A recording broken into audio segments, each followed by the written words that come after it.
السلام عليكم.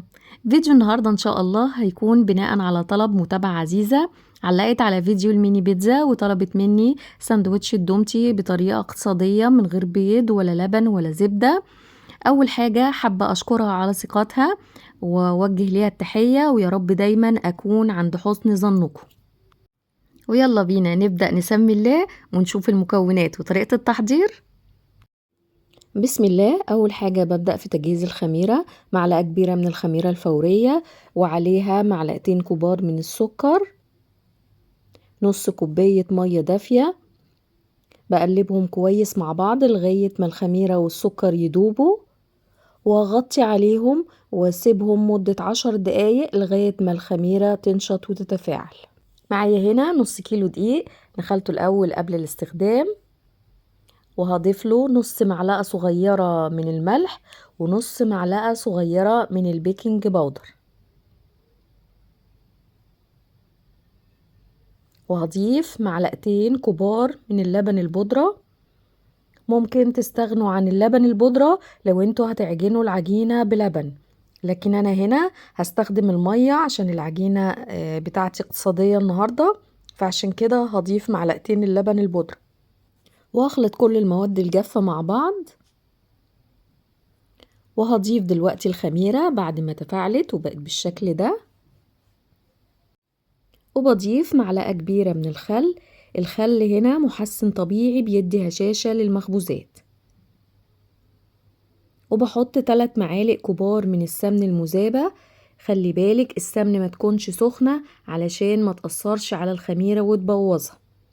ممكن بدل السمن تستخدمي 3 معالق كبار من الزبدة، او اعملي خليط من الزبدة والزيت. بس نصيحة ما تكتريش كمية الزيت اللي هتستخدميها لو هتحطي زيت، عشان الزيت بينشف المخبوزات. وهنا حطيت كوباية من المية الدافية، ممكن طبعا تستخدمي بدل المية لبن دافي.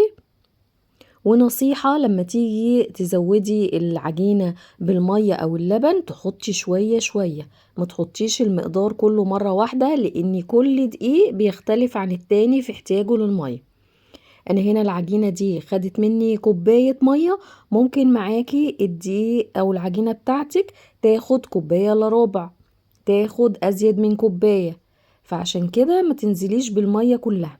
انا هنا نزلت بالكوباية كلها علشان انا عارفة الدقيق بتاعي ومجرباه قبل كده، هو هيحتاج كل كمية المية ديت. فانتي ابدأي مثلا حطي كوباية الا ربع، وخلي الربع كوباية عندك. لو لقيتي العجينة ناشفة معاكي محتاجة مية زودي ربع كوباية المية. وهنا بعد ما خلطت المكونات مع بعض خلاص هشيل المعلقة وابدأ اعجن بايدي.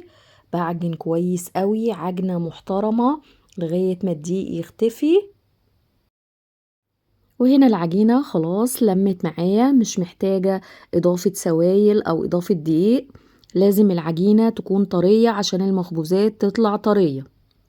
لو لقيتي العجينة ناشفة معاكي بتضيفي معلقة او 2 من المية او اللبن، وترجعي تعجني كويس قوي لغاية ما ترجع تلم معاكي.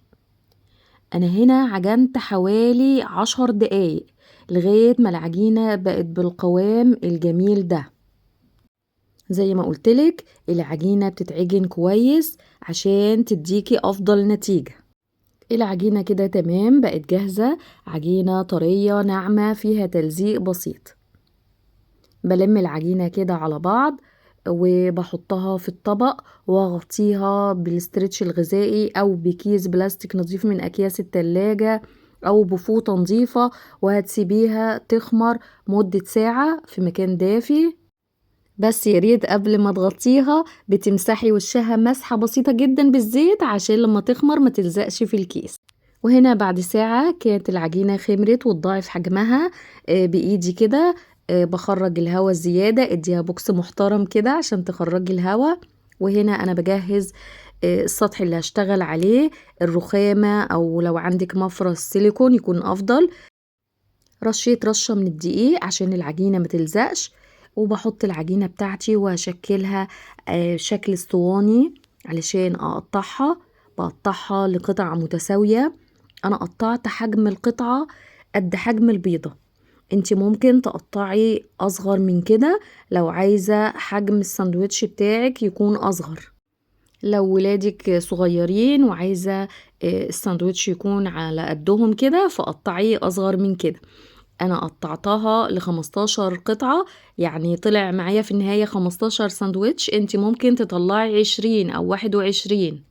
باخد كل قطعة وبشكلها على شكل كورة واحطهم على رشة دقيق وبغطيهم بكيس بلاستيك عشان وش العجينة ما ينشفش، وهسيبهم يرتاحوا مدة 10 دقايق مش اكتر من كده علشان ما يخمروش اكتر من اللازم.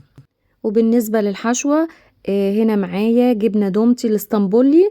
انتوا ممكن تستخدموا اي نوع جبنة او اي طعم تفضلوه، استخدموا طعم الشيدر الرومي، كل حاجة هتنفع. وممكن بدل الجبنة تستخدموا مربى، شوكولاتة مبشورة، نوتيلا، اي حشوة ممكن تستخدموها. الجبنة بتاعتي هنا ببتدي بهرسها بالشوكة عشان القوام يكون كريمي، وممكن تضيفوا للجبنة شوية حبة البركة او زعتر زي ما تحبوا، بيكون طعمها حلو قوي.